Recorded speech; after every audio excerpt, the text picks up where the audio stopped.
नमस्कार दोस्तों, आज मैं लेकर आई हूँ ऋषि मुद्गल और धर्मराज की कथा। महिष मुद्गल प्राचीन वैदिक ऋषि थे। ऋग्वेद के दशम मंडल के 102 सूक्त के दृष्टा ऋषि थे। गौतम पत्नी अहिल्या और सतानन इन्हीं के वंश में उत्पन्न हुए थे। महिष मुद्गल ऋग्वेद की मुख्य शाखा साकल्य संहिता के दृष्टा महिष साकल्य के 5 शिष्यों में से सर्वप्रथम थे। इनकी पत्नी इंद्रसेना था।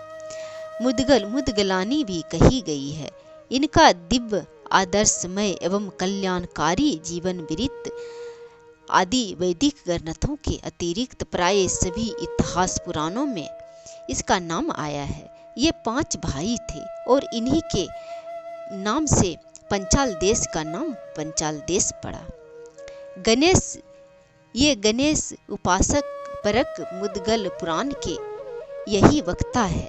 इसी कारण इसे मुद्गल पुराण कहा जाता है। महिष मुद्गल पंचाल देश के प्रसिद्ध तीर्थ कुरुक्षेत्र में रहते थे। ये महान दानी धर्मात्मा तपस्वी जितेंद्रिय भगवत भक्त थे। ये सत्यवादी थे और देवता अतिथि गौ ब्राह्मण तथा संत महात्माओं के परम भक्त थे। ये शीलोंच वृत्ति से सब परिवार अपना जीवन निर्वाह करते थे। प्रत्येक 15 दिनों में एक द्रोण धान्य जो लगभग 34 सेर के बराबर होते थे इकट्ठा कर लेते थे। उसी से ये प्रत्येक 15वें दिन अमावस्या एवं पूर्णिमा को दर्शपोन पूर्णमास याग एवं आयनों में अग्रायन यज्ञ किया करते थे। उन्होंने सब परिवार 3 दिनों के बाद भोजन करते थे। बड़ी कठिन व्रत लिया था और 3 दिन तक भोजन नहीं करते थे। 3 दिनों के बाद भोजन करते थे। ये बड़ा कठिन व्रत लिया था। यदि किसी दिन उस समय भोजन न मिले तो 3 दिन तक सब परिवार भूखे रहकर तप करते थे। किंतु इनके यहाँ आकर कोई भी याचक दुखी नहीं जाते थे। यज्ञों में देवता और अतिथियों को देने से जो अन्न बचता था उसी से ये अपने परिवार का निर्वाह करते थे। जैसे धर्मात्मा ब्राह्मण स्वयं थे वैसे ही उनकी धर्मपत्नी और संतान भी थे। मुनि वृत्ति से रहना और प्रसन्न चित्त से अतिथियों को अन्न का दान करना यही उनके जीवन का व्रत था। एक समय की बात है, कुरुक्षेत्र में बड़ा भीषण अकाल पड़ा था। कई दिन बीत गए पर इस ब्राह्मण परिवार को अन्न के दर्शन भी नहीं हुए। खेतों का अन्न भी सूख गया था। अत्यंत कष्ट पूर्वक इनके दिन बीतने लगे। एक दिन ज्येष्ठ मास के मध्याह्न काल में अपने परिवार के साथ इन्होंने किसी प्रकार एक प्रस्त लगभग सेर भर जौ प्राप्त कर उसे सत्तू जौ का आटा बनाया।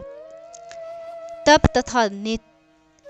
तथा नैतिक नियम पूर्ण करके यथोचित अग्नि में देवाहुति देकर स्त्री पुत्र तथा पुत्र वधू सहित उस सत्तू को 4 भागों में बांटकर भोजन के लिए बैठे ही थे कि एक अतिथि ब्राह्मण वहां आ पहुंचे। स्वागत कर महिषियों ने उनसे भोजन करने के लिए प्रार्थना की और अपना सत्तू का भाग उन्हें प्रदान किया। वे ब्राह्मण महिष का भाग सत्तू का खा गए पर तृप्ति नहीं हुई। मुद्गल चिंता में पड़ गए। तब उनकी धर्म पत्नी कहा, स्वामिन, मेरा सत्तू का भाग इन्हें दे दो। पतिव्रता पत्नी की बात सुनकर उन्होंने उसे भूखी जानकर और स्त्री की रक्षा करना अपना कर्तव्य है यह समझकर स्त्री के भाग का सत्तू लेने की इच्छा नहीं की और मना कर दिया। उसके बार बार आग्रह करने पर मुद्गल ने अपनी स्त्री के भाग का सत्तू भी अतिथि ब्राह्मण को प्रार्थना पूर्वक निवेदित कर दिया। परंतु तब भी तृप्ति नहीं हुई। महिष पुनः चिंता में पड़ गए। पिता की स्थिति समझकर पुत्र ने भी अपना सत्तू का भाग ब्राह्मण को देने के लिए कहा, परंतु पिता के द्वारा अनेक प्रकार से समझाने पर भी पुत्र नहीं माना। विवश होकर पिता ने पुत्र के भाग सत्तू का भाग भी अतिथि को प्रदान किया। इतने पर भी उसे तृप्ति नहीं हुई। इस पर महिष मुद्गल बड़े असमंजस में पड़ गए। अतिथि भूखे रह जाए यह तो बड़ा पाप होगा। तब क्या करना चाहिए, क्योंकि शेर भर सत्तू भी तो इस अकाल के समय उन्हें बहुत दिनों के बाद बड़ी कठिनता से प्राप्त हुआ था, जो अपर्याप्त सिद्ध हुआ। तदंतर पुत्र बधू ने भी अपने भाग सत्तू का देने को कहा, परंतु मुद्गल पुत्र बधू का भाग सत्तू का लेना नहीं चाहते थे, क्योंकि कई दिनों के भूख प्यास से पुत्र बधू का शरीर अत्यंत दुर्बल हो चुका था, वह क्षीण प्राण हो गई थी। तथापि पुत्र बधू ने बार बार आग्रह करते हुए कहा, तात मेरा शरीर प्राण धर्म और परलोक सब आप लोगों की सेवा के लिए है, अतः मुझ दृढ़ भक्त को अपना अंग समझकर मेरा यह सत्तू भाग अतिथि को देने के लिए स्वीकार करें। तब विवश होकर मुद्गल ने पुत्र बधू का भी सत्तू का भाग उस ब्राह्मण को अर्पित कर दिया। इस पर वे अतिथि ब्राह्मण अत्यंत संतुष्ट हो गए और मानव विग्रह त्याग कर साक्षात धर्म के रूप में प्रकट होकर महिष मुद्गल के दान की प्रशंसा करते हुए कहने लगे कि महिष, मैं साक्षात धर्म हूँ, तुम्हारे धर्म की परीक्षा लेने आया था। तुम धन्य हो, तुम्हारा कुटुंब धन्य है। तुमने जो न्यायोपरजित शुद्ध पवित्र अन्न का इस प्रकार श्रद्धा तथा प्रसन्नता से दान किया है, उसे सभी स्वर्गस्व देवता विस्मृत होकर इसकी घोषणा कर रहे हैं और तुम्हारे ऊपर यह फूलों की वर्षा कर रहे हैं। उन्हीं के द्वारा हो रही ब्रह्मलोक के महिषी गण तुम्हारे दर्शन की इच्छा रखते हैं। तुम्हारे सभी पितृगण मुक्त हो गए हैं, उद्धार हो गए हैं। भविष्य में होने वाली तुम्हारी संतानें भी तुम्हारे इस सत्तू परस्तीय दान के पुण्य प्रताप से श्रेष्ठ लोकों को प्राप्त हुई है।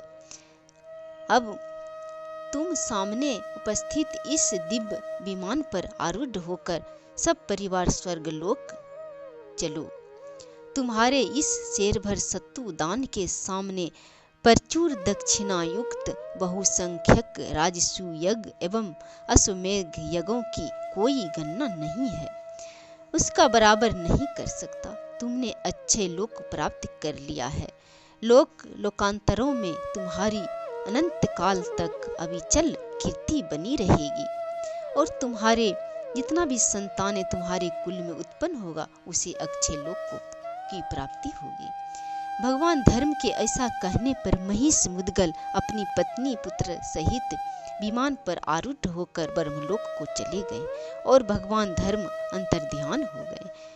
उसके थोड़ी ही देर पश्चात सत्तू की गंध पाकर एक नेवला अपने बिल से बाहर निकला और वहां गिरे हुए सत्तू के रज कणों के स्पष्ट स्वर्ग से गिरे हुए दिव्य पुष्पों के स्पष्ट तथा मुद्गल द्वारा उस धर्म रूपी ब्राह्मण को दान देते समय गिरे हुए सत्तू के कणों की गंध लेने एवं उनके तप के प्रभाव से उस नेवले का मस्तक और आधा शरीर स्वर्णमय हो गया। ऐसी आश्चर्यजनक घटना देखकर नेवला अत्यंत विस्मित हो गए। अब वह इस चिंता में पड़ गए कि उसके शरीर का शेष भाग कैसे स्वर्णमय होगा। बहुत दिनों के पश्चात जब महाराज युधिष्ठिर के महायज्ञ का वृत्तांत समूचे देश में फैला, तब बड़ी आशा लगाकर वह नेवला उनके यज्ञ क्षेत्र में पहुंचा और इस अभिलाषा से वहां लौटने लगा कि मेरा यह शेष शरीर अब अवश्य ही स्वर्णमय हो जाएगा। किंतु बहुत प्रयत्न करने पर भी जब उसका एक रोम भी स्वर्णमय न हुआ, तब वह यज्ञ के सभासदों एवं ब्राह्मणों के सामने गया और उसने सहसा अट्टहास किया। इससे मृग पक्षी तो भयभीत हो गई। वहां के सभासद भी कम आश्चर्यचकित न हुए। फिर उस नेवले ने मनुष्य वाणी में कहा, राजाओं और सभासदों, तुम्हारा यह यज्ञ उच्च छवृत्तीय धारी कुरुक्षेत्र निवासी मुदगल ब्राह्मण के परस्त मात्र सत्तू दान करने के तुल्य भी नहीं है। इस पर घबराकर सभी सभासद अपने आसनों से उठ खड़े हुए और उसे चारों ओर से घेर कर कहने लगे, भाई धर्मराज युधिष्ठिर के इस महायज्ञ में सत्पुरुषों के बीच तुम कहाँ से आ पहुँचे? अहो, तुम्हारी शक्ति, अस्त्र शास्त्र ज्ञान और तुम्हारा यह अर्ध स्वर्णमय शरीर सब कुछ अद्भुत है। तुम कौन हो? इस यज्ञ की निंदा कर रहे हो? हम लोगों ने शास्त्रीय विधि से मंत्रोच्चारण कर आहुतियां दी हैं, श्रद्धापूर्वक उचित दृष्टि से सबको यथोचित दान सम्मान किया है। सब सच बताओ, दिव्य रूप धारण किए हुए तुम कौन हो? इस पर उस नेवले ने हंसकर कहा, विप्र वृंद, मैंने गर्भवती रेख में आकर आप लोगों से कोई मिथ्या बात नहीं कही। आप लोग मेरे शरीर को देख ही रहे हैं। यह महिष मुदगल के पत्नी, पुत्र और पुत्रवधू सहित दिए दान के लावंश के स्पष्ट का प्रभाव है, जो मेरा आधा शरीर सोने का हो गया है। अतः उन लोगों को भक्ति पूर्वक प्रस्त भर सत्तू दान से दिव्य लोकों सहित ब्रह्मलोक की प्राप्ति हो गई। तब से मैं अनेक धर्म स्थलों, पुण्य क्षेत्रों, तपोवनों में प्रसिद्ध यज्ञ स्थलों में आया जाया और लौटा करता हूँ कि मेरा शेष शरीर भी स्वर्णमय हो जाए। महाराज युधिष्ठिर के इस प्रभावशाली महायज्ञ की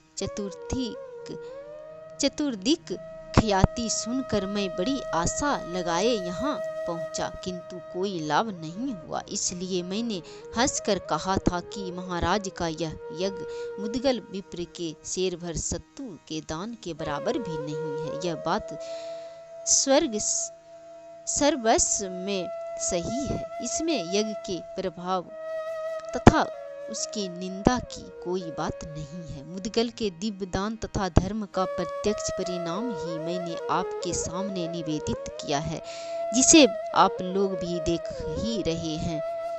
इसलिए शास्त्रों में कहा गया है, संयम, शील, आजर्व और तप तथा दान युक्त कर्म ही श्रेष्ठ है, और ये एक एक गुण बड़े यज्ञों के समान है। ऐसा कहकर वह नेवला चला गया और वे ब्राह्मण तथा राजा भी इस आश्चर्य को देख सुनकर सब विस्मय अपने अपने स्थान को चले गए। यह कथा मुदगल पुराण की है। यह कथा अच्छा लगे तो लाइक